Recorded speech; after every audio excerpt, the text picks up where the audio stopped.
Ya, selamat sore jelang malam. Kalau di Denpasar sudah cukup malam. Teman-teman semua yang berkenan hadir di acara Inspirational Charity kita. Dalam edisi kali ini, kita membahas proper planning, prevent poor performance. Ya, senang sekali bisa melihat beberapa teman yang sudah hadir malam ini. Panel kita seperti biasa, Putu Budi, Pak Andran Suwardono. Bintang tamu kita adalah Ibu Erna Mahatma.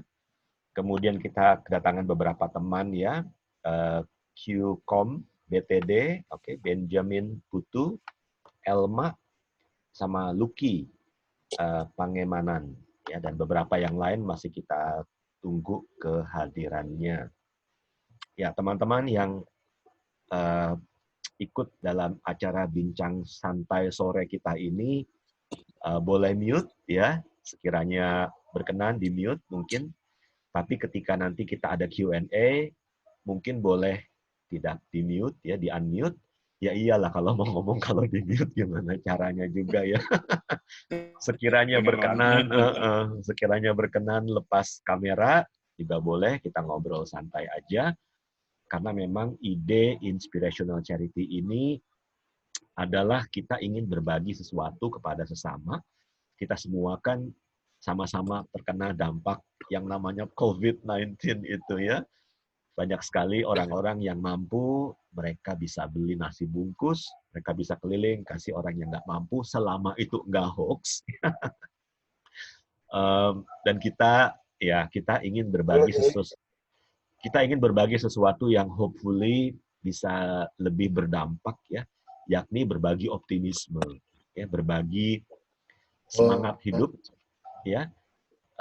Kita ingin sama-sama saling menguatkan ya, sama-sama saling mengangkat semangat satu sama lain. Makanya 3 bulan yang lalu kita adakan acara bincang santai seperti ini, ya. Oke, saya sambil admit ya. Nah, kita mengikuti buku Think and Grow Rich ya. Sekarang sudah di bab 8, kita bicara mengenai proper planning ya. Dan ini ada kaitannya dengan bab 7 yang kemarin, kita bicara tentang imajinasi. Bab 8 kita bicara bagaimana eksekusi. Ya. Teman-teman kita santai aja, jadi jangan terlalu tegang ya. Kita mulai ngobrol-ngobrol tentang bagaimana kita bisa merencanakan imajinasi kita sehingga menjadi sebuah kenyataan. Nah, ini ada beberapa quotes yang menarik. Saya pencinta quotes, Bu Erna ya. Kalau ada yang bagus, suka saya catat ya. Dibilang begini, without dreaming, we lose the excitement of possibilities. Dreaming is a form of planning. Wah, ya. Tanpa mimpi, tanpa imajinasi, kita kehilangan excitement, ya, keasikan dalam hidup. Ketika kita bermimpi, jangan cepat-cepat dibangunkan gitu ya. Biarkan daydreaming nggak apa-apa. Ya, intinya kita punya satu visi, kita punya satu keinginan. Cuman bagaimana caranya keinginan itu bisa direalisasikan, itu dia. Pada waktu saya menyiapkan materi ini, saya mendengarkan beberapa podcast, termasuk dari Gary V yang bilang, ideas is cheap katanya. Ideas are cheap, ya. Termasuk salah satu pembicaranya yang saya saksikan adalah yang punya Uber. Jadi dia bilang, I'm sure somebody think of that idea, begitu ya. Suatu saat nanti, aduh, kepengen dong tahu siapa Gojek yang jemput anak saya. Suatu hari nanti pengen tahu dong mereka tuh sudah sampai mana, rutenya masih jauh atau tidak. Suatu hari nanti pengen dong bisa ngorder makanan pakai sebuah media sosial. People think about that long before Uber and Gojek and Grab dibuat. Tapi problemnya ide hanya tinggal ide, ya kan, tidak ada langkah-langkah yang merealisasikannya. Maka dikatakan inspirasi itu 1%. 99% itu eksekusi. Nah, ngomong-ngomong soal eksekusi ini nanti Bu Erna bisa elaborate lebih panjang lebar. Ya, itu yang quote yang pertama. Yang kedua, quote dari Abraham Lincoln. Dia bilang, "Give me 6 hours to chop down a tree and I will spend the first hour sharpening the axe. Ya, jadi Einstein juga pernah mengatakan hal yang sama. Dia bilang kalau kamu punya masalah, ceritakan, berikan 1 jam buat saya menyelesaikan masalahmu. Pertama 50 menit saya mau dengar dulu dari kamu, 10 menit saya akan memikirkannya. Ya. Artinya apa? Kalau tadi kita lihat dream itu penting. Yang kedua dari quotes ini adalah fokus. Ya. Kalau kita sudah tahu masalahnya apa, kita eksekusinya akan jelas, begitu ya. Saya ambil contoh. Sejak saya nganggur, jujur banget ya nganggur ya.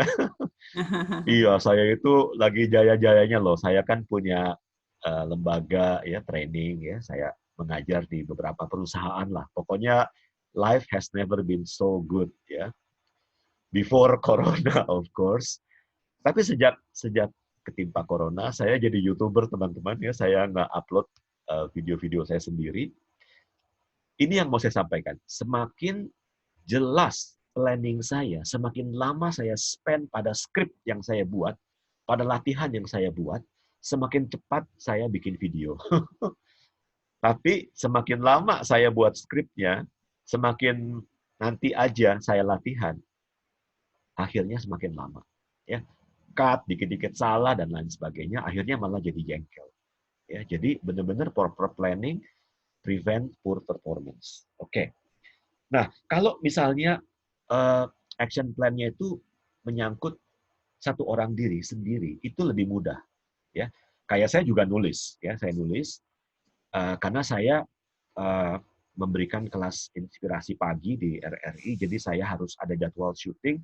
Dan memang saya yang mau supaya saya ada sesuatu yang nge-push saya gitu. Saya harus punya skrip, 7 skrip dalam 1 minggu. Ketika saya rekaman, saya bisa rekaman dengan baik. Nah, kalau targetnya jelas, kapan kita nulis kan gampang. Ya. Tapi kalau targetnya itu mencakup bersama, mencakup sebuah tim, ini yang repot gitu ya. Ini yang repot. Nah, ini membawa saya pada quote yang ketiga ini. Unless commitment is made, there are only promises and hopes, but no plans. Ya, jadi ketika kita bekerja sama dengan orang lain, nah disitulah pentingnya who does what and when. Iya kan? Betul. Kita bisa aja bikin perayaan ini, perayaan itu ya, malam tahun baru gitu ya. Tapi kalau nggak di-execute PIC-nya siapa, in the end nggak ada yang bawa apa-apa gitu ya, karena semua percaya kayaknya lu deh, kayaknya lu gitu. Jadi in the end saling menyalahkan ya. Jadi ketika kita dealing dengan action plan sendiri, bisa realisasinya bisa lebih mudah untuk dipantau. Dan memang self discipline is very important. Tapi ketika kita mulai bersama dengan orang lain, nah ini yang kadang-kadang jadi tidak mudah karena kita harus pertama memberikan penjelasan yang sejelas-jelasnya, karena semakin jelas apa yang mesti dia kerjakan, that clearness, that focus gives him power. Ya, saya juga percaya banget dengan sebuah quotes yang mengatakan direction is faster than speed. Ya, orang bisa bertolak ke satu arah tertentu dengan cepat, tapi kalau direction-nya, arahnya salah, ya akhirnya salah gitu ya. Ini juga menarik dari Jeff Bezos ya. Stubborn on goal but flexible on execution. Keren banget Jeff Bezos ya. Stubborn on goals, flexible on execution. Jadi jangan turunkan goal-nya. Goal itu kadang-kadang bukan untuk dicapai. Memang bagus kalau dicapai. Puji Tuhan, haleluya ya. Tapi dengan adanya goal kan, goal itu narik ya. Goal itu narik kita sehingga day by day kita itu menjadi lebih baik gitu ya. Become the better version of ourselves ya. Oke. Jadi bagaimana caranya agar kita bisa execute planning kita dengan baik ya. Salah satunya yang dari buku yang saya baca, For Discipline of Execution by Sean Covey, dia bilang pakai scoreboard gitu ya. Makanya ambil ide dari permainan basket, terapkan dalam proper planning dalam tim Anda gitu ya. Kenapa basket itu seru? Karena ada scoreboard-nya. Tahu kita di mana sekarang, dan tahu apa yang mau kita tuju, dan bisa melihat progresnya. Salah satu yang membantu saya turun berat badan dengan cukup drastis ya, adalah feedback yang sangat jujur dari yang namanya timbangan. It's as simple as that ya. Tiap hari ya, kunjungi timbangan, naik timbangan dengan rasa was-was ya. Karena coach saya, istri saya sendiri, dia bisa ngamuk-ngamuk kalau saya tidak sesuai dengan planning yang diinginkan ya. Oke, so itu adalah beberapa hal yang saya temukan selama saya melakukan sedikit persiapan untuk sesi kita hari ini. Teman-teman yang hadir, yang mudah-mudahan apa yang tadi saya sebagai ketua acara sampaikan bisa bermanfaat. Paling tidak ada sebuah faktor aha gitu ya, ada light bulb yang nyala di dalam benak Anda. Kita ada 3 pembicara berikut ini ya. Kita mulai dengan bintang tamu kita dulu ya. Ibu Erna adalah orang yang super sibuk ya, mewakili Indonesia, mewakili Bali dalam menjual pariwisata ke seluruh dunia ya. Kita akan persilakan Ibu Erna untuk bicara, berbagi insight-nya. Habis itu Putu Budi, habis itu seorang HR consultant, Pak Andran. Habis itu kita buka Q&A, teman-teman semua. Yes, ini giliran Anda boleh tanya ke saya, ke Bu Erna, Putu Budi, ke Pak Andran, atau ke yang lain. Ya, oke, Bu Erna, the stage is yours. Oke. Oke. Terima kasih. Baik. Terima kasih Pak Budi. Selamat malam. Apa kabar semuanya? Terima kasih sudah hadir pada malam hari ini. Mungkin sedikit karena ada beberapa yang saya undang hadir, saya juga ingin sampaikan Pak sedikit kepada saudara-saudara teman yang bisa hadir. Acara malam hari ini itu merupakan program dari Inspirational Charity yang menurut saya Pak ya, Inspirational Charity ini adalah lembaga yang peduli ya, sangat peduli untuk HR, Human Resource Development. Jadi untuk pengembangan sumber daya manusia. Jadi saya sangat berterima kasih ada program yang selalu ya seminggu sekali setiap minggu diadakan oleh Inspirational Charity ini. Kalau lihat tema malam ini itu temanya topiknya adalah Action Plan for Excellent Execution. Jadi saya mungkin mengawali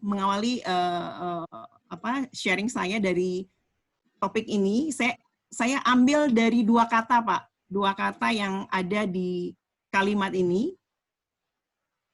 Kata yang saya lihat ini ditempatkan berdampingan, ibarat sepasang kekasih yang selalu ingin bersama bergandengan tangan meraih tujuan bersama di masa depan. Kata apa itu dalam topik ini? Yaitu kata action dan plan. Menarik sekali.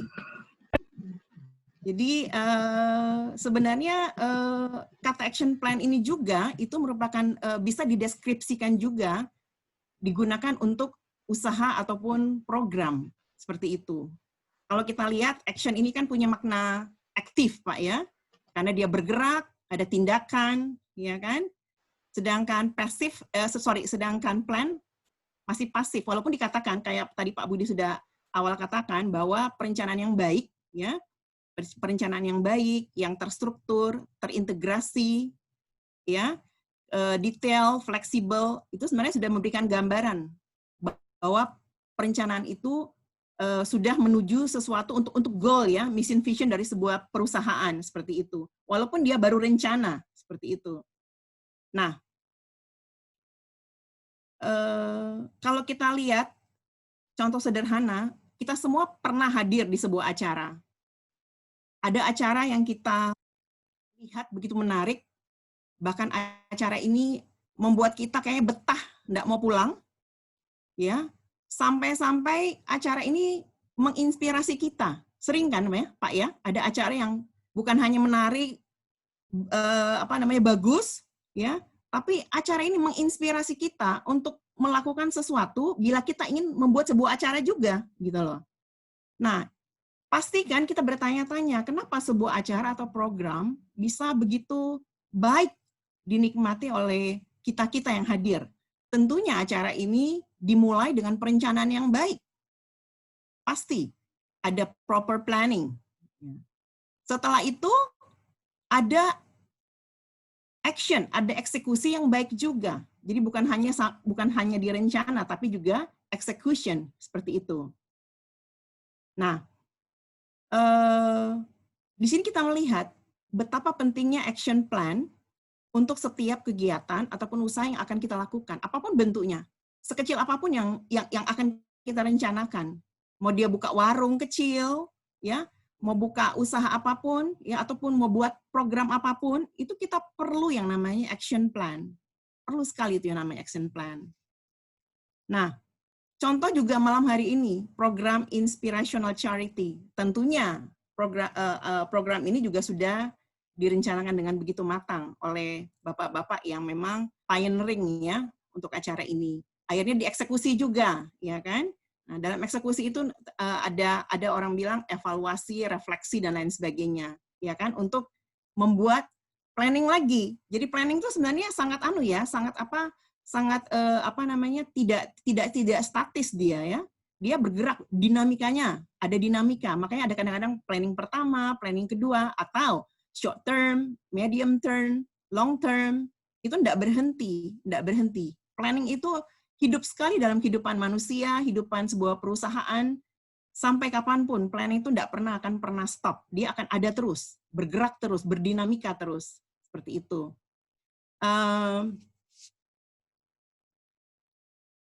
Kita berbicara planning, sebenarnya planning itu adalah merupakan salah satu fungsi daripada manajemen.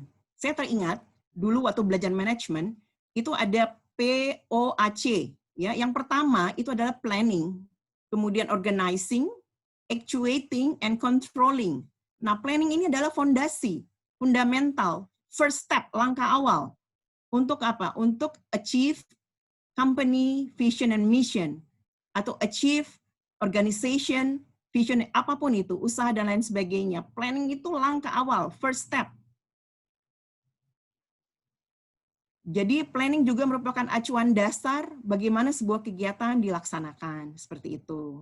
Nah, apa faktor apa yang dipertimbangkan dalam planning? Seperti tadi Pak Budi sudah sempat sebutkan, semua kita pasti tahu yang namanya 5W dan 1H. Ini formula sangat sederhana, cuma menurut saya penting walaupun dia sederhana. Kadang-kadang orang mungkin abaikan, tapi menurut saya sangat penting, sederhana sekali, tapi sangat penting, ya. Dari what, who, when, where, why, dan how. Saya tidak ingin membahas semua, Pak. Saya cuma ingin satu saja yang saya ingin sedikit sharing, itu tentang who. Kenapa saya lebih memilih who, siapa? Karena dari who inilah maka faktor-faktor lain akan dibentuk. Dari who, ya, dari who ini maka kita tahu tentang what, kita tahu tentang when, kita tahu tentang where, why, how, dan lain sebagainya. Dari who. Nah, who ini, siapa saja who ini? Who ini adalah stakeholder, ya, stakeholder mau di internal public ataupun external public, ya, yang ada bersama-sama, bekerja bersama-sama, bergandengan tangan untuk achieve vision mission yang akan dibuat. Who ini. Nah, saya melihat saya coba memformulasikan ada 3 hal yang penting dari who ini. Yang pertama menurut saya adalah relationship, hubungan. Yang kedua adalah communication. Dan yang terakhir adalah information. Seperti bapak-bapak yang sudah form ini Inspirational Charity, karena bapak-bapak punya hubungan yang baik antara satu dan yang lain. Ya kan? Dan selalu ada komunikasi timbal balik, bukan hanya satu arah atau mendominasi, tetapi selalu dan punya sifat saling bisa menerima masukan antara satu dan yang lain. Di organisasi pun demikian. Makanya relationship, interpersonal relationship, ya, itu sangat penting. Human relation dikatakan sangat penting. Jadi social interpersonal relationship. Nah, dari hubungan yang baik ini kita bisa berkomunikasi yang baik karena ada hubungan yang baik, ya kan? Kalau hubungan kita tidak baik dengan siapapun, jangan mimpi, Pak, kita bisa berkomunikasi yang baik. Apalagi mencapai vision mission, nggak akan mungkin. Atau membuat planning, bawaannya hanya apa? Berselisih, tidak bisa menerima masukan, ego, ya kan? Nah, itu. Jadi komunikasi itu sangat penting dalam membuat sebuah perencanaan. Nah, akhirnya apa? Dari hubungan yang baik, komunikasi yang baik, akhirnya apa? Kita bisa mendapat informasi atau data yang kita perlukan. Karena dalam membuat perencanaan itu data itu esensial, nggak bisa ditawar. Kita perlu data dalam membuat sebuah perencanaan, ya kan? Nah, data ini adalah sumber untuk make a proper planning. Nah, nanti dalam proses pengambilan data atau informasi ini, kita bisa menggunakan SWOT formula yang kita kenal juga, itu sangat sederhana di manajemen ya, dari strength, weakness, opportunity, and threat. Itu tinggal penjabaran kalau kita sudah bisa, kalau kita ingin membuat sebuah perencanaan. Seperti itu, Pak. Jadi saya sederhana, simpel aja, karena saya lebih kepada implementasi soalnya, tidak terlalu berteori gitu. Ya. Jadi cuman itu yang saya coba tulis-tulis apa ya yang saya ingin sampaikan. Jadi poin itulah yang saya bisa sampaikan pada malam hari ini. Nanti makasih banyak. Makasih sebelum ke Putu Budi, saya terima kasih atas endorsement yang tadi diberikan ya. Waduh, ini memang orang yang selalu berhubungan dengan orang lain tuh selalu tahu caranya ngambil hati itu bagaimana ya. Sebelum memberikan pesannya dipuji dulu ini ya. Ini Inspirational Charity adalah orang-orang yang peduli kepada sesama karena memang itu misi kita. Ya, saya suka tadi kata plan itu adalah untuk menghasilkan plan yang berikutnya. jadi dia muter gitu ya. Jadi dia muter jadi plan and then adjust and then plan lagi and then adjust and then plan lagi ya. Bagus banget. 5W1H tepat sekali. Bahkan Jim Collins, Good to Great, bilang yang paling penting dalam organisasi adalah faktor who. Who is the right people on the bus, gitu ya. Dan saya last point, business is relationship. Ya, business is relationship ya. Steve Jobs sama Steve Wozniak, mereka berdua sohib dari dulu. Bill Gates sama siapa gitu saya lupa ya. Mereka juga sohib dari dulu. Jadi benar-benar tuh ngebangun Apple, ngebangun Windows itu dari nol. Dan pertemanan mereka juga semakin erat ya. Jadi business is nothing more than relationship. Dengan tamu juga relationship ya. Dengan stakeholder, dengan karyawan semua relationship ya. Oke. Thank you so much. Ini benar-benar praktisi yang luar biasa ya. Nanti kita akan gali lagi ilmunya, Bu Erna ya. Sekarang kita beri kesempatan another 10 minutes for our pembicara Putu Budi, seorang certified dan praktisi NLP. Monggo, Bro. Oke, selamat malam Bapak Ibu sekalian yang hadir di acara malam hari ini, Inspirational Charity. Terutama saya beri salam kepada Pak Luki ya. Saya ingin memberi salam secara khusus karena ada FAM Pangemanannya mengingatkan saya akan Manado. Saya tapi tahun 2000 sudah keluar dari Manado. Jadi ketika itu Boulevard sedang reklamasi yang sekarang jadi mall itu ya. Belum sempat lihat. Karena di sana waktu itu hanya ada Mall Matahari saja. Sebelum saya berangkat, itu proses reklamasi sedang berlangsung, belum ada building sama sekali. Ya, Manado kenangan buat saya karena saya married di sana. Anak pertama saya lahir di sana. Jadi pengennya sih bisa main kembali ke sana, tetapi sampai 20 tahun juga belum bisa ke Manado lagi. Saya ingat padahal waktu saya keluar dari Manado punya impian. Pokoknya nggak sampai 10 tahun gue balik lagi deh. Ternyata belum bisa juga. Oke. Ya, malam hari ini saya akan sharing tentang buku dari Think and Grow Rich, bab 8 itu tentang perencanaan ya. Perencanaan bahasa Indonesia ya plan yang bahasa Inggris, yang kita semua tahu bahwa kalau kita gagal merencanakan itu sama dengan merencanakan kegagalan ya. Dan yang sering sekali saya dengar adalah di kerjaan sehari-hari adalah rencanakan pekerjaanmu dan kerjakan rencanamu. Sederhana itu. Tapi banyak dari kita sukanya nice on the paper. Perencanaannya detail sekali.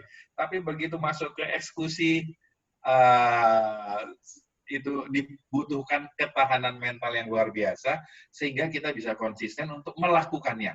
Karena banyak sekali di tatanan eksekusi itulah kita gagal, merasa wajar untuk gagal itu, ya.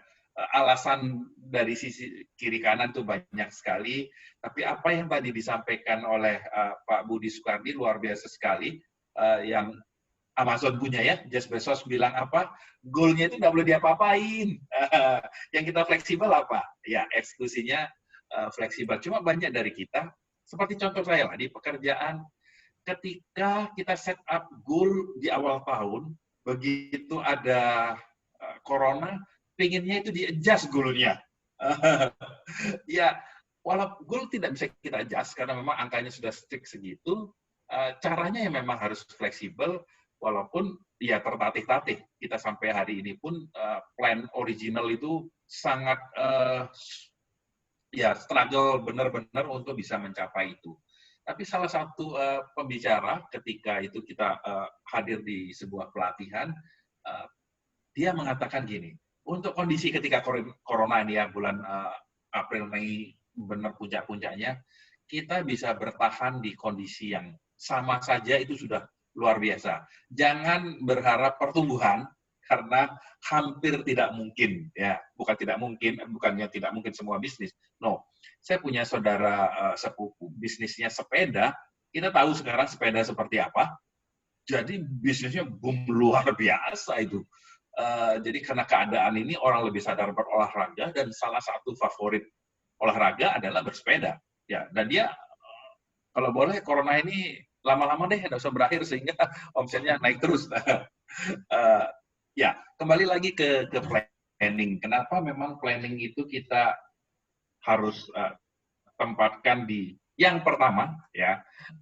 Kalau tadi Bu Erna POAK ya, saya juga depannya juga P, tapi ini training yang saya dapatkan dulu kala ketika saya pertama kali jadi seorang medical rep, planning P, D, C, A ya.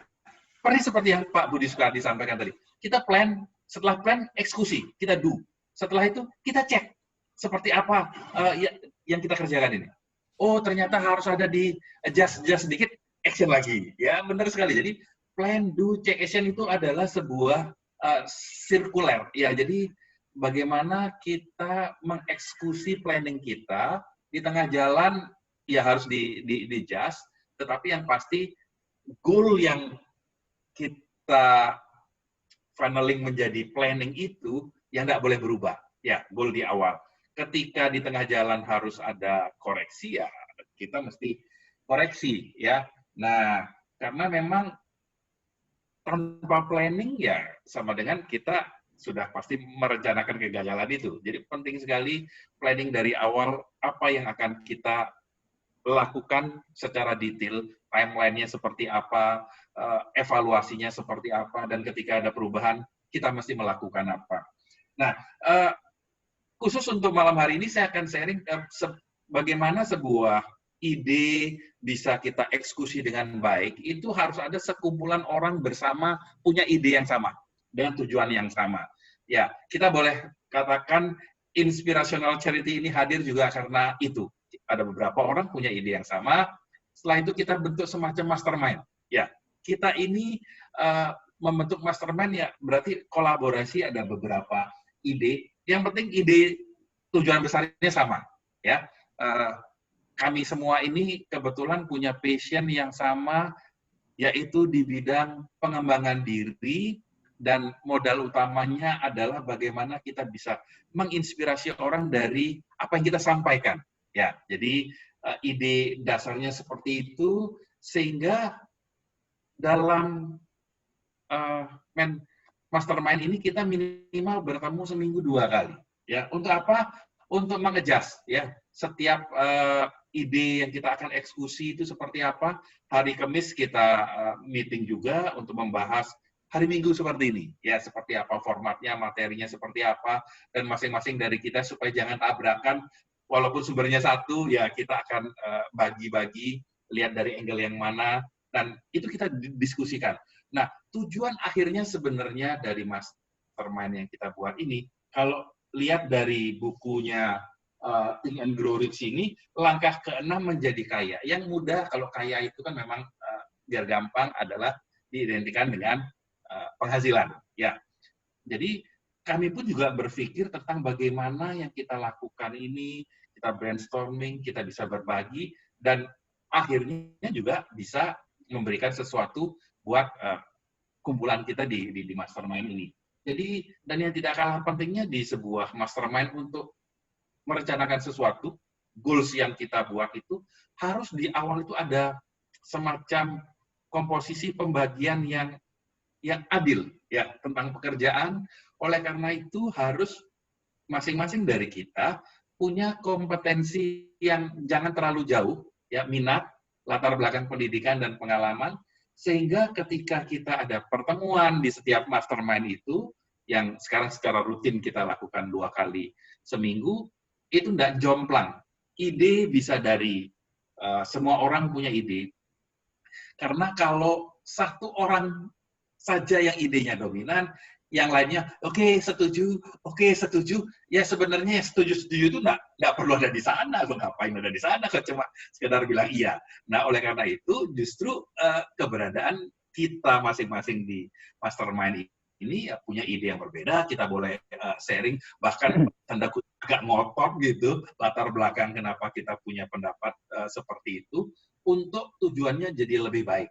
Nah, jadi, dan yang tidak kalah pentingnya di dalam mastermind itu adalah kita mesti menjaga keharmonisan. Nah, tadi bagus sekali Bu Erna, bisnis itu apa? Relationship. Nah, kita di mastermind ini pun juga harus bisa menjaga keharmonisan agar ya ide seberapa ekstrim pun yang disampaikan itu kita tetap harmonis. Ya, debat panas boleh, tetapi kita semakin hari semakin solid, ya, karena tujuan besar dari mastermind ini kita buat, kita sudah tahu kita mau kemana, dan masing-masing dari kita tentu saja punya tanggung jawab. Oke, hari ini kita meeting tentang topik hari Minggu ini. Kita mesti pastikan Pak Budi membawa apa, saya sendiri di bidang apa, Pak Andran apa, dan Bu Erna sebagai guest speaker-nya juga kan tentu hari Kamis kemarin sudah sempat disampaikan kisi-kisi, agar apa yang kita sampaikan itu tidak bertabrakan, ya. Saya bersyukur tadi saya bawanya bukan PO Ibu AC ya, POAC, Plan, Organizing, Actuating and Controlling. Dan Controlling. Sempat terpikir, tapi ya syukurlah saya akhirnya yang saya ambil adalah PDCA. Ya, ini kalau zaman dulu saya di training itu istilahnya PSS1. Jadi Professional Selling Skill 1 gitu ya. Itu tahun 90-an, dan ternyata sampai hari ini masih relevan. Dan di kita pun juga yang kita lakukan sekarang di mastermind ini, plan A kita jalankan ketika kelihatannya ada kerikil di tengah jalan untuk keberhasilan, kita bisa berubah ke plan B. Oleh karena itu ya kita mesti punya emergency plan ya. Bukan hanya plan A1 aja, tetapi kita juga punya plan B. Dan di mastermind ini kita melakukan sesuatu misi penting bersama ya. Kalau tadi di awal Pak Budi sampaikan, ini terbentuk karena untuk berbagi ya. Kita berada di badai yang sama, perahunya kita bisa jadi berbeda. Orang ada oleng karena perahunya kecil, kita cukup besar karena kita cukup besar. Itulah kita bisa memberikan sesuatu buat orang-orang yang berada di perahu yang lebih kecil daripada kita. Nah, pengalaman kita ini sudah oke, latar belakang juga mirip-mirip, bakat alami, saya kira kita semua sudah ada, imajinasi, kalau imajinasi, ide Pak Budi Sukardi luar biasa sekali, bisa liar kemana-mana. Saya pribadi kadang agak susah ngikutin karena saking luar biasanya. Tapi ya itu yang membuat kita jadi bisa bersatu di sini ya. Dan yang tak kalah pentingnya dalam mastermind ini yang saya secara pribadi suka adalah seberapa ekstrim pun ide itu, ketika kita salah satu merasa lahir terlalu dini, nggak bisa kita eksekusi, ya udah, kita tidak eksekusi itu. Jadi yang kita lakukan adalah benar-benar menjaga keharmonisan, sehingga masing-masing dari kita bisa eksplor yang terbaik untuk mengeksekusi planning yang sudah kita sepakati bersama. Dan untuk berhasil itu ada quote yang bagus sekali dari buku ini saya ambil adalah tentang quality, quantity, dan spirit. Nah, kalau kita bicara masalah quality, itu biasanya terjadi setelah kuantitinya banyak. Ya, quantity itu kita berlatih terus memberikan yang terbaik. Ketika kita membuat perencanaan yang bagus, matang di awal, kemudian kita eksekusi terus, ya. Jadi tahu ini slipnya di mana, kita rubah, eksekusi lagi, sehingga kuantitasnya kita bisa jadi banyak dan kualitas kita semakin hari semakin baik. Dan yang tidak kalah pentingnya, ini bisa berjalan ketika kita punya spirit yang sama. Nah, spirit kita di Inspirational Charity ini udah sama, sehingga sekarang bagaimana kita bisa mengformulasikan kelebihan dari masing-masing kita ini untuk bisa kita ke next step, ya. Bukan hanya kita di Inspirational Charity ini saja, tapi kita juga bisa ke bidang-bidang yang lebih luas lagi. Oke, itu aja dari saya. Terima kasih. Terima kasih. Terima kasih Putu Budi, pemaparannya luar biasa ya. Sebelum ke Andra, tahan dulu ya. Kalau nggak salah 3 hari yang lalu saya dapat kiriman WA, itu screenshot dari quotes-nya Jack Ma ya. Quotes-nya Jack Ma bilang begini, untuk tahun ini kamu harus rela yang namanya goal-nya kamu, targetnya kamu, nggak tercapai, kamu harus ikhlas katanya. Kalau kamu bisa hidup saja sampai tahun depan, itu sudah satu kemakmuran, dia bilang. Ya, Aduh, betul. Iya benar juga. Makanya tadi Brother Budi bilang begitu, saya langsung teringat kata-katanya Jack Ma ya. Jadi si Jeff Bezos bilang stubborn on goal, flexible on execution, kan dia itu kan belum corona, bro. Dan kalau kita lihat berita-berita ya kayak Singapura katanya sudah mau memasuki masa resesi dan kayak domino efek kemana-mana, ya kita jadi ngeri lah. Ya kita ngeri, pasti kita semua ngeri ya. Tapi ngeri juga tidak membantu, kita ngeri itu tidak menjadi kehidupan jadi lebih baik. Dan kita bukan orang-orang yang memang bisa terlibat menangani semua ini kan. Jadi kita serahkan saja sama yang lebih berwenang, yang lebih punya power untuk mengendalikan. Tapi walaupun kita semua ngeri, kan kita masih punya Tuhan, kita berharap aja yang terbaik sama yang di atas.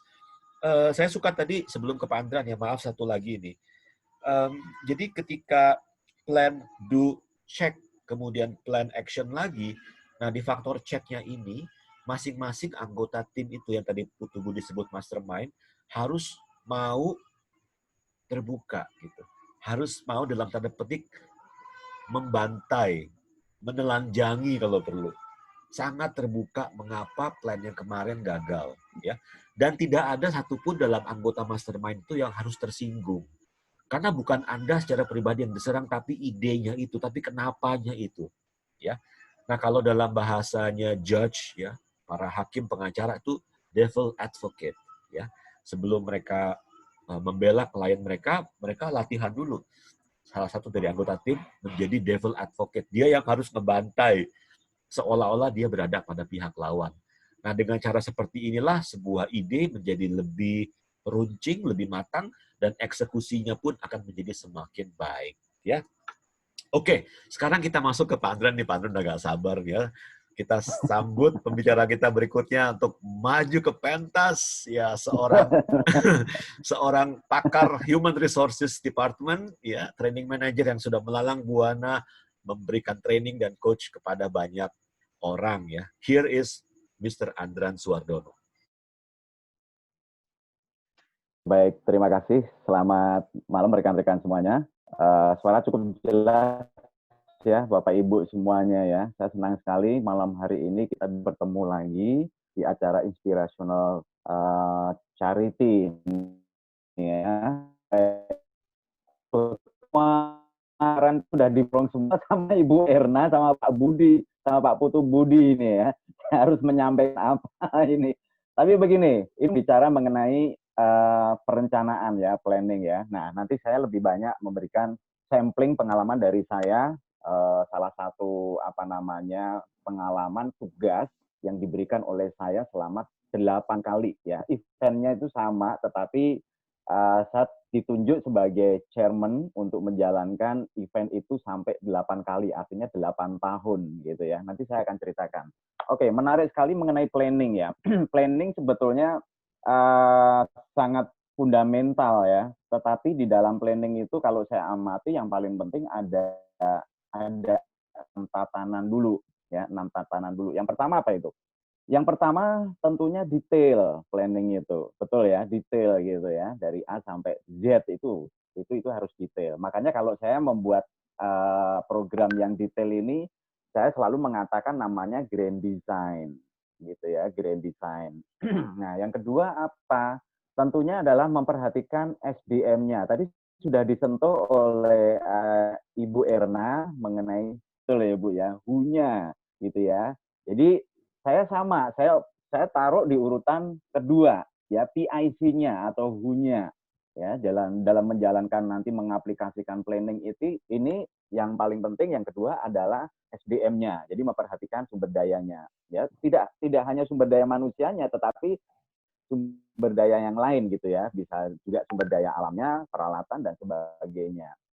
Ketiga apa? Ketiga ini yang paling penting juga ya, terintegrasi ya. Planning sebagus apapun, grand design sebagus apapun, kalau integrasinya integrasinya itu lemah, itu juga nanti eksekusinya juga nggak bisa maksimal ya. Integrasi ini menyangkut apa? Tentunya adalah rencana terintegrasi yang dikomunikasikan dengan baik. Tadi juga sudah disampaikan oleh Ibu Erna.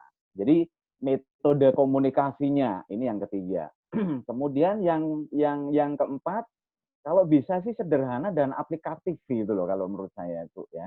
Ya, walaupun detail tetapi nanti dalam bersosialisasi menyampaikan planning, dalam bereksekusi, kalau bisa ini yang sederhana tapi aplikatif.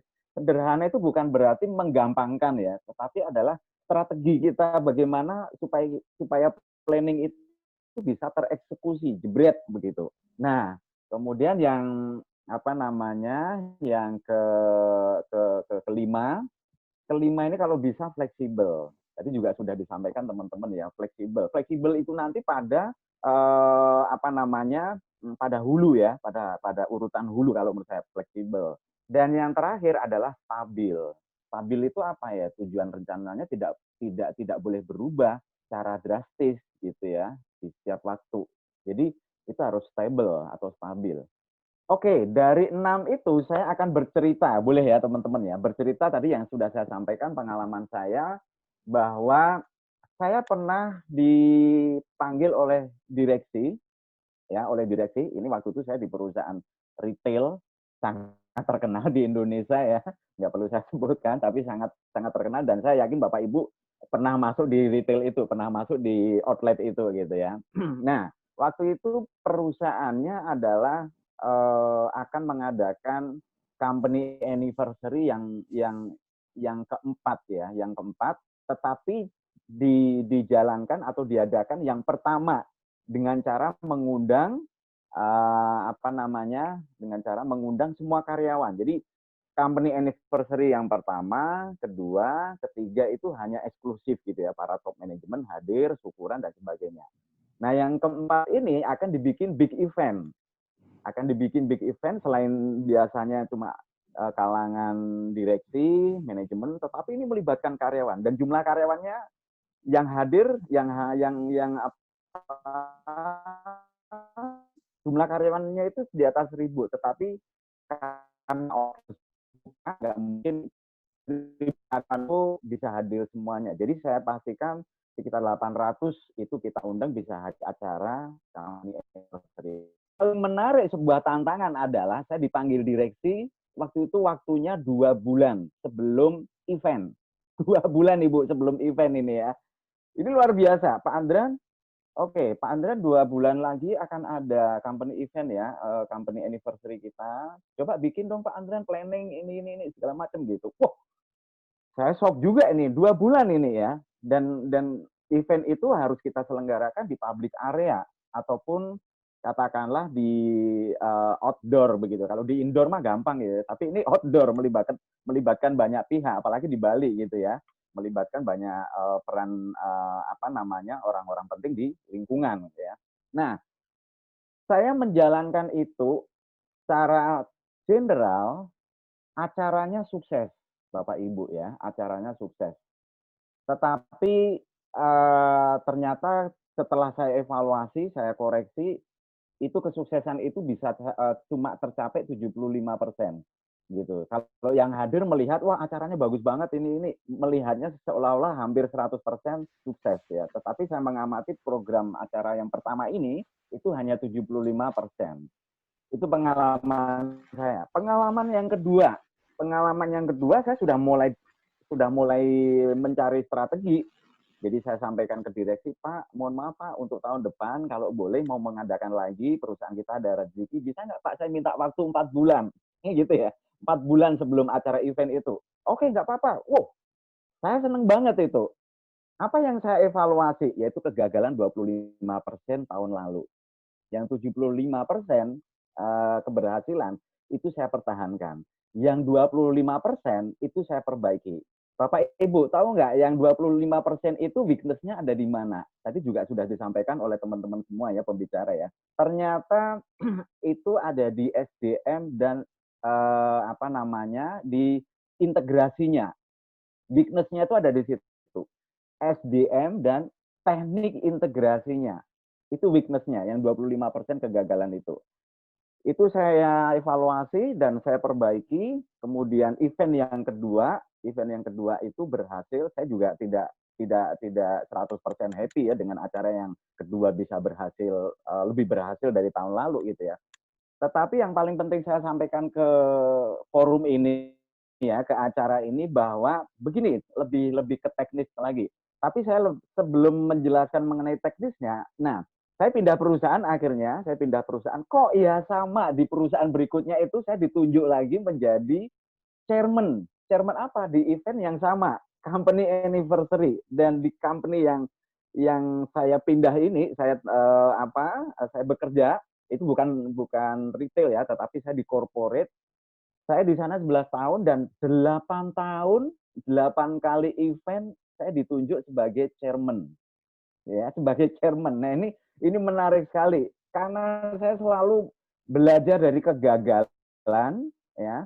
Maka pelan-pelan dan puncaknya memang ketika event yang ke berapa ya? Event yang ke-6, 7, 8 gitu ya, mengundang banyak karyawan dan karyawan happy, kemudian owner juga happy, lingkungan nggak ada kegaduhan, aman gitu ya. Jadi kuncinya adalah PIC-nya. Kita jangan selalu cepat percaya dengan PIC yang kita tunjuk atau katakanlah panitia yang sudah kita tunjuk, walaupun ya latar belakang panitia yang kita tunjuk misalnya seksi apa ya, bendahara atau seksi perlengkapan dan sebagainya, walaupun mereka levelnya manajer ya, jadi jangan cepat sekali percaya ini manajer pasti bisa, belum tentu bisa gitu ya. Apalagi kalau kita nggak pernah konseling. Saya selalu belajar dari kesalahan, tekniknya supaya kita tidak gagal lagi, maka saya selalu memberikan yang namanya konseling. Jadi kita sudah grand design, saya panggil si orang itu. Bahkan setelah meeting begitu ya, meeting katakanlah panitia untuk menyelenggarakan supaya nanti event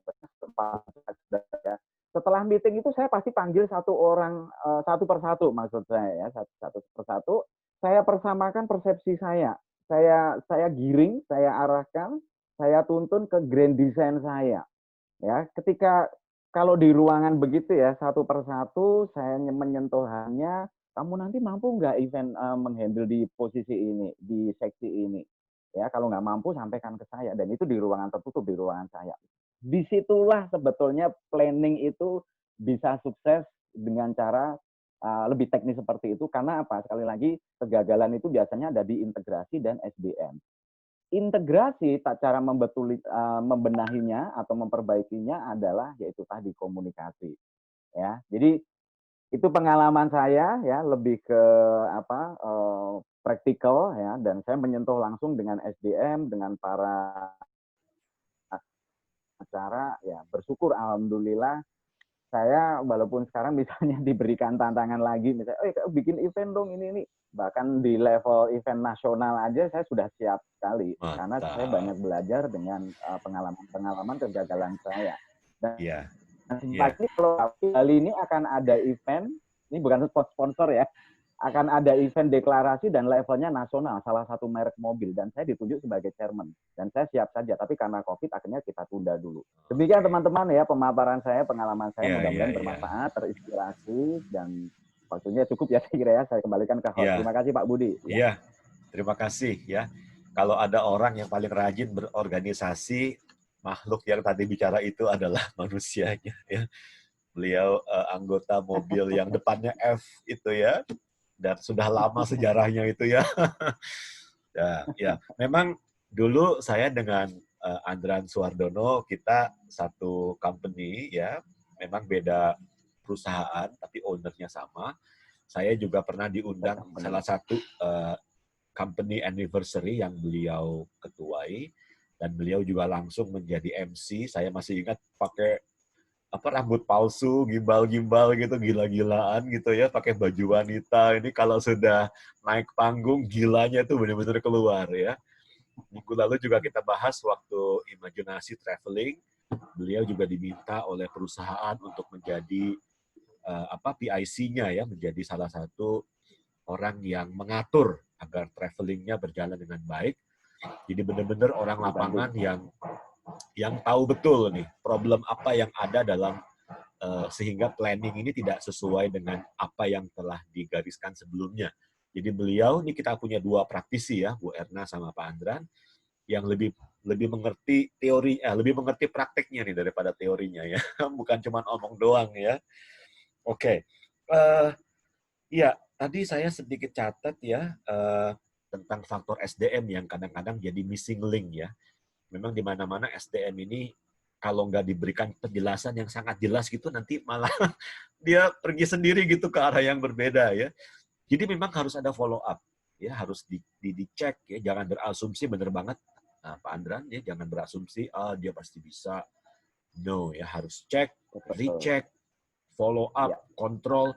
Karena kalau dia salah, sebagai pimpinan Anda juga salah gitu ya. Pasti kesalahan anak buah, ada kesalahan pimpinan juga di situ. Lu kurang arahin, lu kurang mantau, lu kurang cerewet, ya kan? Kadang-kadang cerewet itu bagus, itu ada standar namanya ya. Jangan semuanya oke lah, gampang lah, cincai lah, nggak taunya berantakan.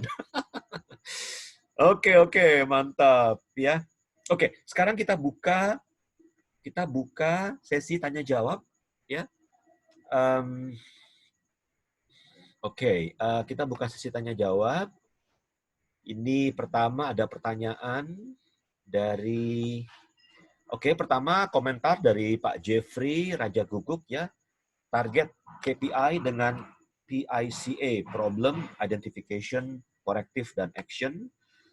Kemudian dari Lina, saya mau tanya bagaimana cara menentukan jenis bisnis apa yang sesuai dengan planning awal sehingga dapat memberikan peluang yang besar.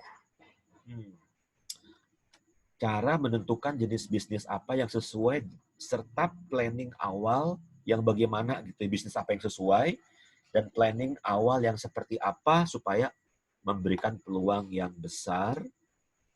Oke, kemudian dari Sanesa, Pak Putu Budi, saya anak dari Pak Luki, ya.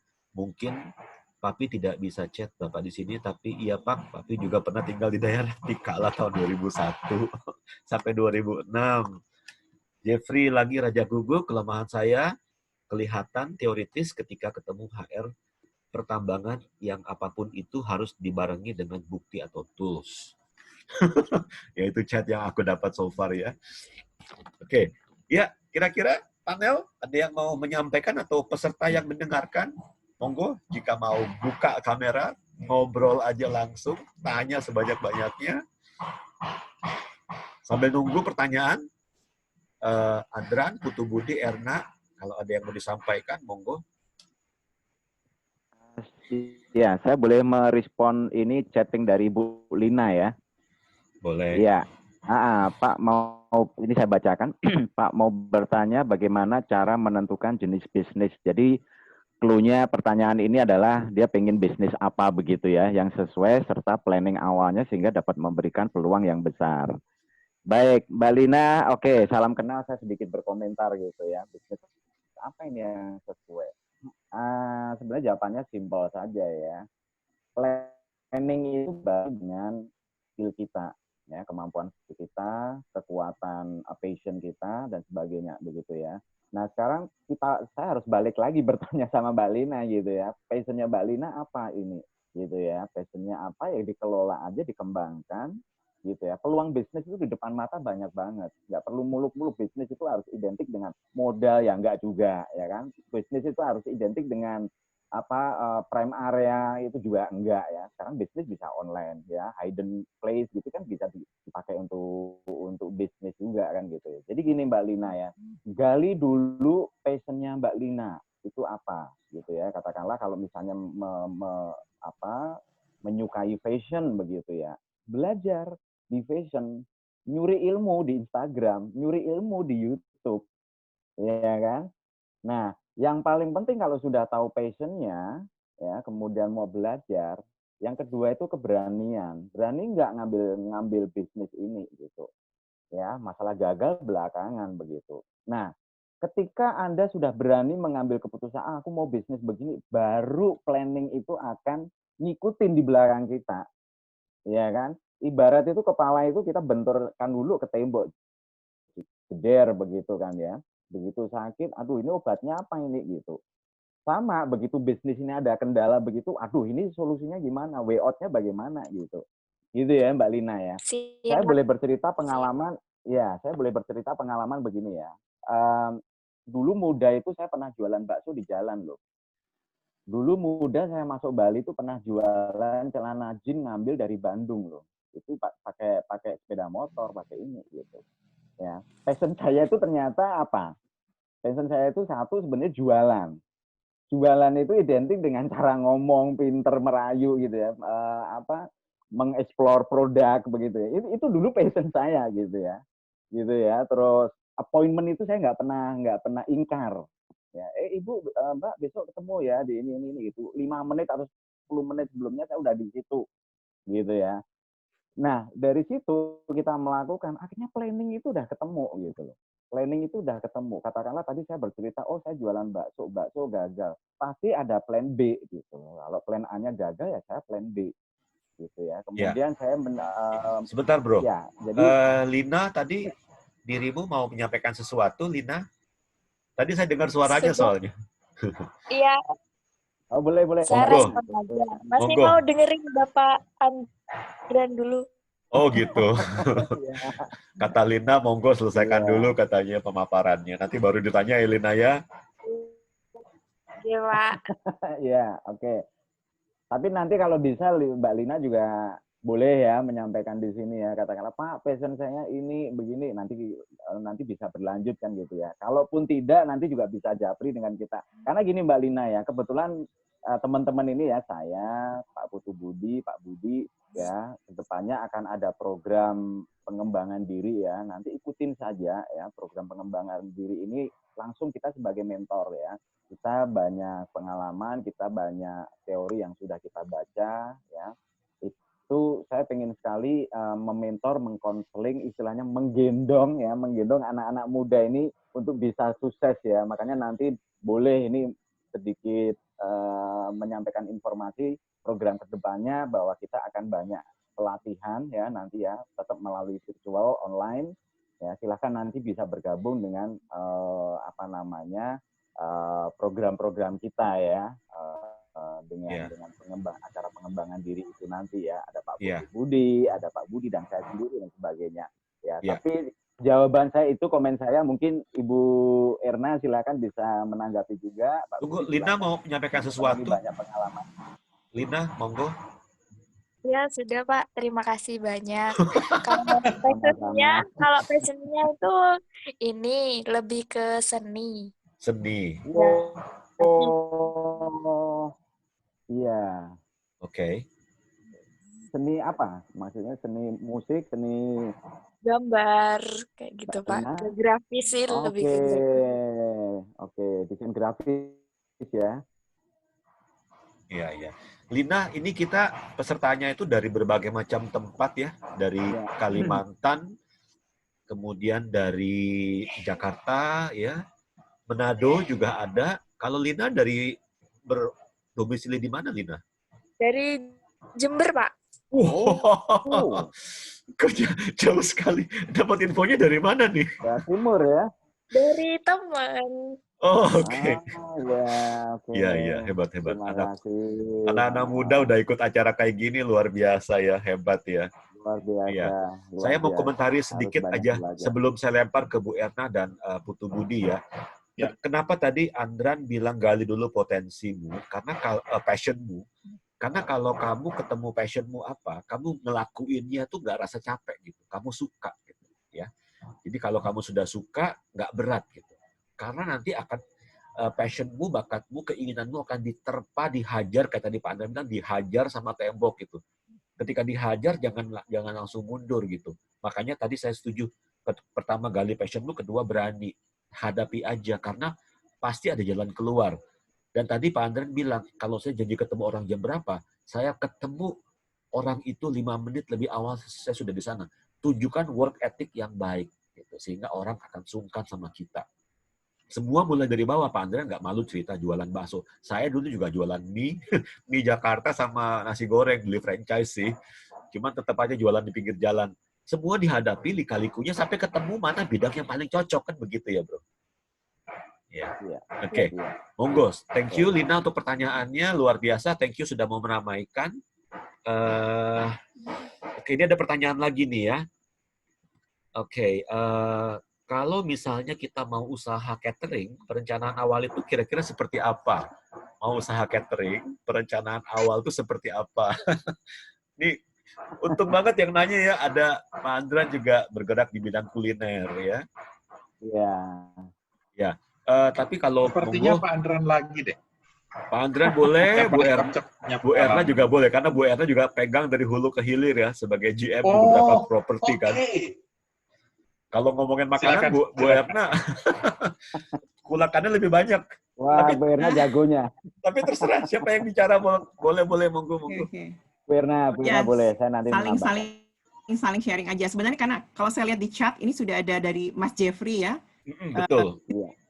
Bacakan. Jeffrey. Ini sudah salah satu jawaban sebenarnya. Planning awal adalah survei bidang usaha yang sama di sekitar tempat kita tinggal. Di mana untuk tempat usaha tersebut. Nggak apa-apa, kita saling sharing. Kebetulan saya juga pernah usaha catering dulu di Sulawesi. Oke. Ya. Jadi, tapi benar. Jadi yang dikatakan Mas Jeffrey ini memang kebetulan. Jadi sebenarnya gini, semua usaha bidang apapun pasti yang pertama kali kita pikirkan adalah kepada siapa kita mau pasarkan usaha kita. Who dulu kan? Kepada siapa yang mau pasarkan? Tadi juga Dek Lina kan tentang apa tadi desainnya atau desain grafis ya, seperti itu. Kita tahu kepada siapa kita mau jual, siapa yang membutuhkannya.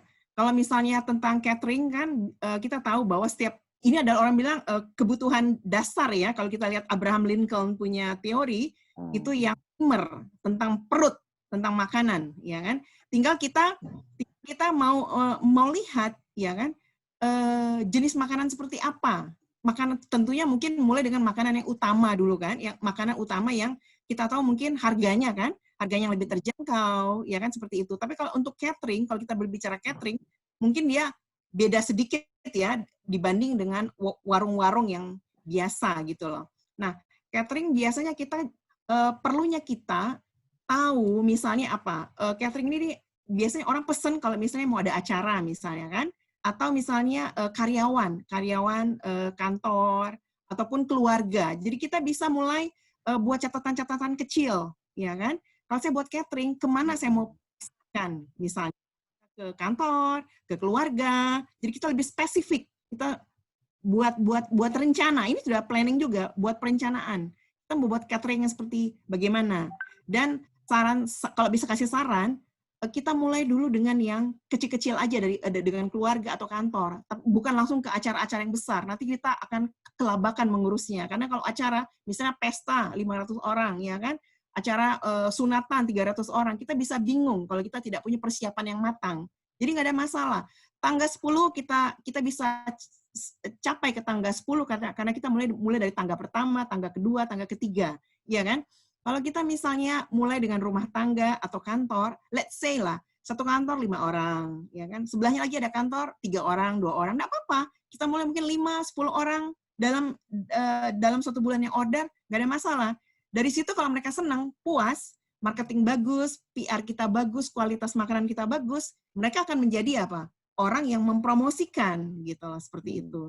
Jadi itu mungkin yang sedikit saya share tentang pertanyaan ini. Ya, makasih. Makasih Bu Erna. Putu Budi, monggo saran-sarannya, silahkan. Iya, kalau Bob Sadino bilang bisnis apa yang bagus? Yang dijalankan. Bisnis yang dijalankan. Iya, merencanakan itu memang perlu, tapi jangan terlalu banyak direncanakan dan ditimbang, sampai akhirnya yang terpenting eksekusi itu yang kita tunda-tunda, ya. Cerita tentang buka di pinggir jalan, saya pun juga pernah mengalami hal yang sama, ya. Apakah di planning? Enggak. Yang penting tahu lokasi, lobby sama pemilik lokasi, pokoknya jalanin aja dulu, dan ternyata ketika kita berjalan, kita tahu, oh, yang laris adalah produk A, jadi saya harus sediain lebih. Oh, ini tidak terlalu laris, jadi secukupnya saja. Peralatan ini ternyata kurang loh, kalau untuk melayani tamu jam sekian. Saya perlu tambah apa. Jadi, dengan berjalannya waktu, kita jadi pintar melihat apa yang harus kita lakukan dan sediakan selanjutnya. Jadi, kalau kita mau berusaha di bidang catering, yang pertama, ya mesti suka masak dulu lah, ya. Yang terpenting itu, jangan sampai pengen catering tapi nggak suka masak lah. Terus berganti kepada orang lain. Ketika kokinya nggak masuk, selesailah itu bisnis. Jadi kalau bisnis di awal, saran saya kita harus punya skill untuk mengeksekusi tanpa bantuan orang lain terlebih dahulu. Ya, jangan dari awal mengandalkan orang lain yang bekerja, kita hanya manage seorang. Ya, kalau startup jangan seperti itulah. Oke, itu aja tambahan dari saya. Ya. Oke. Bagus. Thank you. Ini ada pertanyaan untuk saya nih. Tapi saya dan Putu Budi dan yang lain yang adalah pembicara ya. Oke, ada lagi pertanyaannya. Jadi pertanyaannya nih, banyak hari ini ya, Pak Budi sebagai speaking coach, mohon bimbingan ilmunya bagaimana kita dapat speak with power ketika present dan membuat audiens fokus seluruhnya kepada presentasi, karena setiap presentasi mungkinnya walau menurut rekan sudah bagus, tapi saya terus merasa ada yang kurang. Ya, itu pertanyaan dari Elma. Kemudian pertanyaan lagi dari Lucky, strategi atau cara yang paling tepat untuk enrich full skill person yang melakukan usaha sendiri pada semua level kegiatan agar bisa mengembangkan usaha, kira-kira bagaimana ya menurut pengalaman best practice? Oke. Ini mungkin tadi Putu Budi kesem-sem sama Pangemanan ya. Mungkin bisa dikontak ini ya. Thank you. Monggo, Bro. Oke.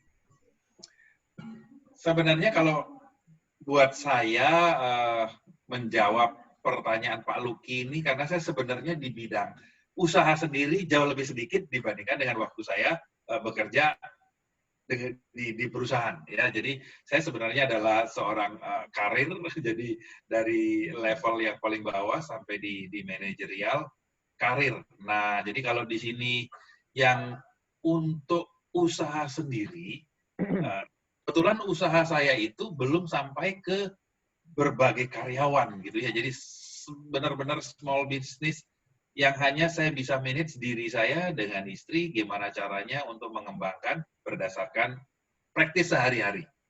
Nah, saya nggak tahu usaha Pak Luki sudah sampai di level mana, tapi intinya ketika kita melihat ada yang lag terhadap service kita, contoh, saya catering suka terlambat ngirimnya. Nah, kita mesti lihat lag-nya di mana.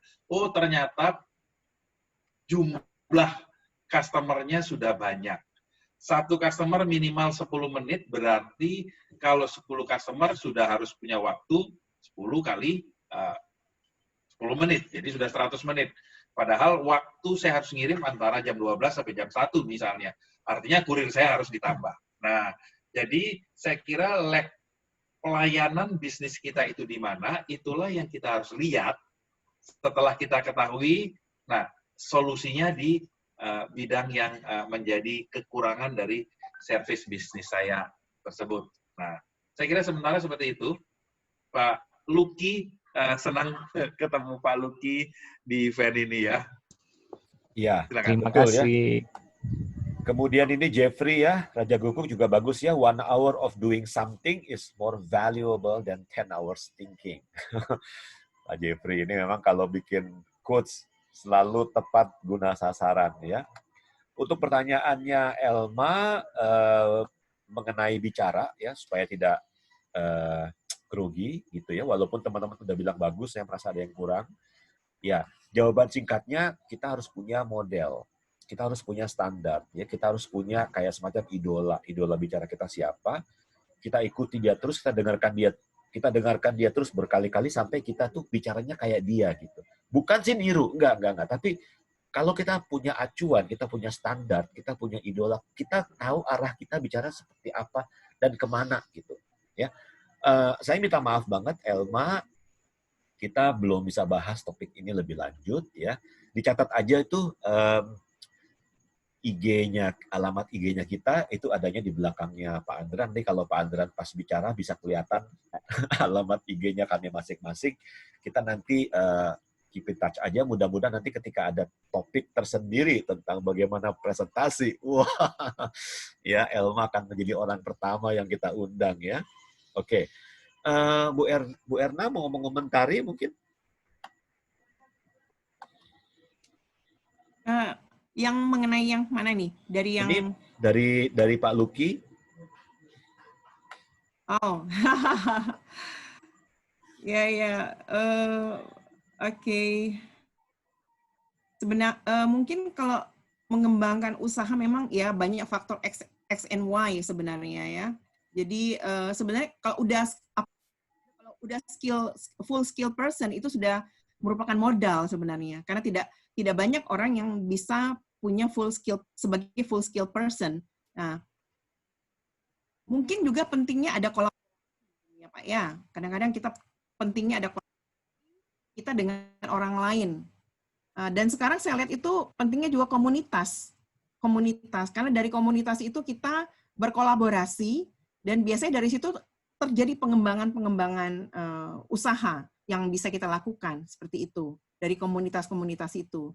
Dan tentunya juga kita perhatikan yang namanya pelayanan. Jadi ada customer service, ada customer satisfaction dari usaha yang kita lakukan. Itu juga penting, ya kan? Jadi tidak sekedar kita punya skill atau knowledge atau punya produk yang bisa kita jual, tapi kita juga perhatikan yang namanya pelayanan seperti itu. Bentuknya ya kita tahu bersama lah, bentuknya bisa dalam bentuk apapun seperti itu. Dan apalagi ya, bank data juga penting. Dari bank data itu kita bisa mengembangkan, kita punya sisi marketing seperti itu. Dan juga menerima masukan dari banyak orang seperti itu. Terima kasih. Ya, benar banget ya. Jadi yang paling penting dari sebuah sales adalah after sales service ya. After sales service ini begitu penting sehingga ketika terjadi penjualan dan kita nggak hit and run loh. Kita tanya, kita pantau, kita perhatian. Keperhatian kita kepada orang ini akan membuahkan lebih banyak sales. Karena orang itu lebih nyaman berhubungan dengan orang yang dia kenal. Dalam bahasa Inggris, it's better to deal with the devil you know. Kamu tahu, dia tuh ngambil untung. Tapi kalau dia sudah kena, sudah dapat, udah ngerti orangnya ya, business is relationship, kembali ke yang tadi itu, maka orang akan tend to repeat order from you. Ya di Bali banyak sekali tamu-tamu yang repeat order. Mereka sudah nyaman tinggal di satu hotel, mereka bisa tinggal di hotel yang sama. Bahkan acara seperti ini kita nggak tahu bergulir bagaimana sehingga Lina tadi dari Jember bisa ikut ya. Itu kan ada word of mouth gitu ya. Ya ada. Jadi jangan hanya klien yang puas, tapi klien yang begitu puasnya sehingga mereka cerita ke orang lain dengan senang hati, dengan sukarela gitu ya. Oke, siapa lagi yang mau menambahkan? Silahkan. Pak Andran atau Putu Budi, kita masih ada waktu kira-kira 10 menit. Iya, tentang public speaking ya. Minggu depan itu saya harapkan bisa datang lagi karena yang kita invite nanti untuk minggu depan itu memang orang yang sudah expert di bidang public speaking. Ya, jadi buat Mbak Elma, jadi pastikan minggu depan hadir. Karena salah satu yang akan bicara benar-benar yang hari-harinya adalah seorang public speaker ya. Jadi dia banyak sekali punya pengalaman, tips-tips untuk memperkaya Mbak Elma nih supaya bisa menjadi seorang great presenter ya. Jadi kami tunggu Mbak Elma minggu depan bisa hadir di tengah-tengah kita juga. Iya, thank you banget loh Putu Budi udah ngasih tahu bocoran tentang minggu depan ya. Jadi saya dengan Mbak Natalie ya. Natalie ini saya kenal. Natalie adalah tamu kita minggu depan. Dia adalah seorang GM untuk sebuah perusahaan fashion industry. Tapi saya kenal dia di acara Toastmaster. Ya. Jadi kami berdua adalah member acara public speaking club namanya Toastmaster. Dan Natalie adalah salah satu petingginya. She's one of the leader. Dia masih muda. Pengalamannya sudah kemana-mana, New Zealand, Australia, Korea, tapi dia very humble ya, dan dia akan berbagi tips-tips public speaking yang pasti keren punya. Top Marco Top Jos Marco Jos ya. I can't wait for next week's session because speaking is part of my passion ya. Dan kalau kita lihat orang yang senang berbicara ya, kalau nggak boleh dibilang bawel ya. Ini orang kok begitu buka ngomong nggak bisa berhenti ya. Tapi mudah-mudahan ini jadi satu topik perbincangan yang keren banget untuk acara minggu depan. Dan minggu depan kita topiknya adalah keputusan. Ya, bab 9 dari Think and Grow Rich bicara mengenai keputusan ya. Kita bisa planning macam-macam, kita bisa punya impian macam-macam, tapi kalau kita nggak memutuskan, nggak ada komitmen, ya, nggak ada decision, ya. Kalau kata Patung, keputusan itu berarti putus-tus, ya, keputusan putus-tus, ya, berarti sudah putus. Kalau pakai bahasanya Napoleon Hill sudah burn the boat, ya, sudah kapal itu dibakar, there's no way turning back. Now we head on, kira-kira seperti itu, ya. Oke, baik Elma, Lina anak muda tadi senang sekali bisa menanyakan dan bisa sumbang suaranya juga untuk meramaikan acara kita hari ini. Mungkin tips-tips petuah-petuah anjuran nasihat yang terakhir mungkin sebelum kita akhiri acara kita malam ini. Monggo, mulai dari siapa duluan? Ya, silakan. Oke, Pak Budi, ya, saya menambahkan sedikit. Terima kasih. Ini sebagai clue saja ya dari pengalaman saya. Yang jelas begini ya, ketika kita akan mengeksekusi sebuah planning atau rencana, katakanlah karena saya menyentuh di sumber daya manusia, ya, pengembangan SDM, maka yang paling penting itu adalah siapa yang membuat planning itu, gitu ya. Siapa yang membuat planning itu, rohnya itu kita pegang. Katakanlah planning ini kan keinginan seseorang, pasti ya. Awalnya keinginan seseorang. Kalau di perusahaan tentunya ya adalah owning company, gitu ya. Perusahaan akan lari kemana, ngedesainnya akan seperti apa. Nah, ini kita harus ambil rohnya, siapa yang bikin planning ini. Ketika kita sudah menemukan, ini adalah planning daripada departemen ini adalah planning daripada top management ini adalah planning yang dilempar dari yang terhormat para direksi, begitu ya.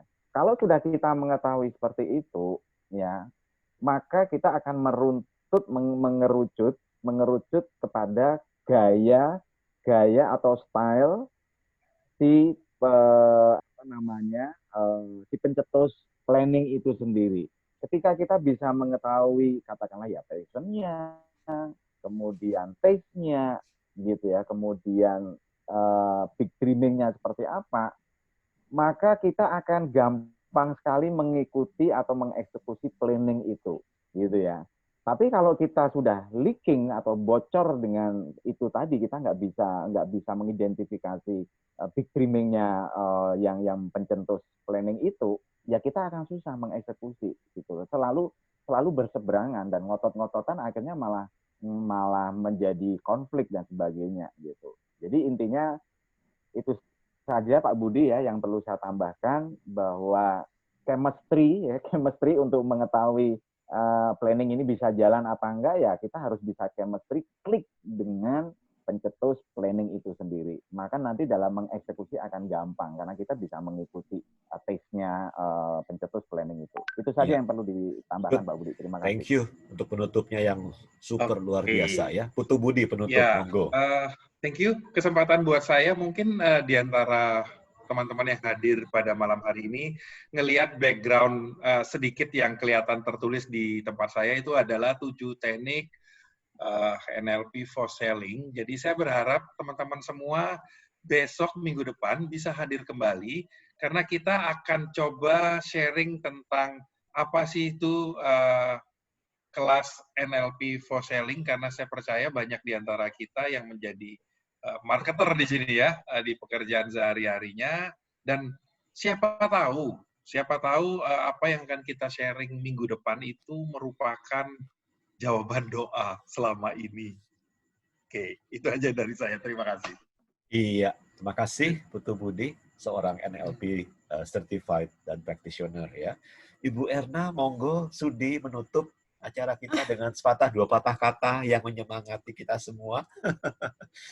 Makasih loh, Bu Erna sudah bawa pasukan ini dari Kalimantan dan dari Manado ya untuk acara malam ini ya. Thanks so much. Iya, sama-sama Pak. Ya, intinya kalau saya sebenarnya rindu sekali. Jadi artinya mungkin dari inspirational charity ini kita ada komunitas yang tentunya begini, bukan hanya kita, tentunya setiap orang yang mau ikut program ini berarti adalah orang-orang yang punya planning, punya perencanaan juga untuk masa depannya. Untuk apa? Untuk dia adding sesuatu dari program ini. Jadi adding knowledge, skill, pengalaman, ya dan lain sebagainya dari sharing antara satu dengan yang lain. Karena ini sangat penting. Jadi kalau komunitas ini ada nanti dan bisa terbangun, akhirnya apa? Kita semua bisa saling membantu. Jadi contohnya hari ini ada pertanyaan bagaimana saya mulai sebuah perencanaan untuk membuat sebuah usaha catering atau untuk bidang desain dan lain sebagainya untuk sebagai speaker. Nah nanti kita punya komunitas ini tentunya ada juga nanti akan ada orang-orang yang mungkin sudah punya usaha di bidang catering. Tinggal nanti yang bersangkutan kita linkkan dengan tadi ada saudara yang dari Ibu Yetsi, kita linkkan bagaimana nanti bisa di mentorin. Jadi bukan kita menjadi mentor, kita hanya memfasilitasi. Bagaimana komunitas ini kita ada fasilitator, kita linkkan antara satu dengan yang lain, antara supply and demand, kebutuhan-kebutuhan ini, Pak. Jadi benar-benar kita bermanfaat untuk orang lain, itu tujuan kita. Jadi bukan hanya sekedar sampai di program ini, tetapi bagaimana? So what after this program? Apa yang harus kita lakukan? Perencanaan-perencanaan apa? Supaya nanti benar-benar kita punya manfaat untuk orang lain, gitu loh. Itu yang ingin saya sampaikan di program, karena program ini sebenarnya luar biasa, sangat luar biasa. Makasih. Wah, makasih Bu Erna, luar biasa 3 kali saya hitung tadi. Senang Pak, so happy. Yeah, thank you. Bu Erna ini adalah orang yang sangat rendah hati ya. Beberapa kali berkenan hadir sebagai peserta gitu ya. Dan kita nggak tahu Bu Erna ini siapa sampai Pak Andren cerita, waduh, akhirnya, wah masa sih? Oh iya, kita undang. Ya, oke. So, buat Lina, tadi anak muda Lina yang suka seni, suka desain, anggota tim kita, Kadek Budi, dia jagonya desain ya. Mungkin nanti bisa bisa berkomunitas dengan kita sehingga bisa dapat ide-ide desain yang luar biasa. Top Marco Top, Jos Marco Jos ya. Nah, saya akan tutup dengan tadi Bu Erna singgung sedikit mengenai mentoring ya, dan saya ingin mengutip salah satu dari bagian artikel masih di bawah judul Action Plan ya, bab 8 Think and Grow Rich, bicara mengenai pemimpin dan pengikut ya. Semua orang-orang hebat itu dimulai dari pengikut. Jadi jangan merasa malu jadi seorang pengikut. CEO terbaik GE ya, General Electric-nya Thomas Alva Edison aja, Jack Welch itu mulai dari pegawai biasa dan dia meniti karir pelan-pelan menjadi seorang GM dan bahkan dinobatkan sebagai CEO dunia terbaik berturut-turut sepanjang masa. Ya, mudah-mudahan beliau masih hidup ya dan dikaruniai sehat dan umur panjang. Tapi beliau juga mulai dari bawah dan kehebatan seorang Jack Welch adalah karena dia mulai sebagai karyawan, sebagai team player yang hebat, dipimpin, dituntun, ya, dimentoring oleh pemimpin yang hebat, jadilah seorang leader yang hebat. Ya. Jadi untuk bidang apapun yang kita geluti, kalau kita punya role model, kalau kita punya contoh, ya, kalau kita punya mentor, orang yang ngasih tahu kita, wah hidup kita pasti akan jauh luar biasa, beda bumi dan langit. Dan teman-teman yang anak-anak muda sudah ikut acara-acara kayak gini, ini menjadi racun untuk pikiran Anda ya, virus untuk pikiran Anda, sehingga ini bisa memberikan semacam gairah, semacam api, motivasi untuk menata masa depan Anda dengan jauh lebih baik, walaupun saatnya sekarang kita ditimpa pandemi, tapi justru keadaan seperti ini membuat kita jadi berpikir, membuat kita jadi punya waktu untuk merenung dan menetapkan langkah-langkah planning kita di kemudian hari, sehingga ketika pemerintah sudah memberikan kelonggaran, kita sudah tahu secara detail apa yang mau kita lakukan. Ya, oke, teman-teman semua, terima kasih untuk kehadirannya. Kita akan saling say goodbye. Ya, Gani hadir lagi, makasih. Lina, Yetsi, Sama-sama, Pak. Monica, Terima kasih, Pak. Ya. Ini jangan-jangan Monica Lewinsky ya, bisa bahasa Indonesia kah, Monica? Ya, Pak Lucky, Elma, tadi pertanyaannya, thank you so much ya. Yulia hadir lagi, thank you Yulia ya. Pak Benyamin Butu juga, terima kasih ya. Oke. Sama-sama. Ya, salam Ya. semuanya. Oke. Terima kasih. Terima Sampai kasih. jumpa. Terima kasih Pak Terima Lucky. kasih. Bu Erna, Jumpa lagi. terima kasih. Terima kasih, Pak, Bu. Terima kasih banyak. Ya. Terima kasih. Kalau mau Terima kasih. kalau mau lihat rekaman di Yes, terima YouTube-nya kasih. boleh. Orang bersaudara. Iya. Orang Dilihat di Sini dari YouTube-nya ya, Pak Maumere, Budi ya. teman saya juga. Halo. Departemen Wow. Ketahanan Pangan dari Maumere. Wah, dari luar Sabang biasa. sampai Merauke benar-benar yang Makasih, Bu datang Yetsi. semua ini ya. Iya, iya, iya. Pak Luki nanti boleh minggu depan mengundang temannya Pak Luki untuk bisa hadir. Kita Iya. senang sekali. Kalau Monica, Pak, anak saya, Pak. Halo, Monica. Oh, Monica. Monica anak saya kebetulan sedang tugas di tugas di Sulawesi dia. Sulawesi. Oh, itu dia Sulawesi ya. Pulau terpisah ya. Di Sulawesi. Oh, iya. oke. Sedang tugas Sulawesi dia, Pak. Ya. Wow. Oke. Ya. Le Ya, Jeffrey, terima Luar kasih. biasa. Bu Yulia, Ibu Elma. Sama-sama. Oke, Oke, thank you. terima kasih. Oke, Sekali lagi, kita sampai akhiri jumpa. rapat malam ini. Thank you so much. Kita end ya. Makasih, Bye-bye. Delma Makasih semua. semua. Bye-bye. Bye. Pak Budi, Makasih. Makasih, Sandra. makasih Bu Ya, Erna. makasih. sampai ketemu ya. Sampai ketemu lagi. Ketemu. Makasih. Offline. Iya. Mudah-mudahan dalam waktu dekat. Iya, iya, Oke, iya. thank iya. you. Thank you. Terima kasih. Bye-bye.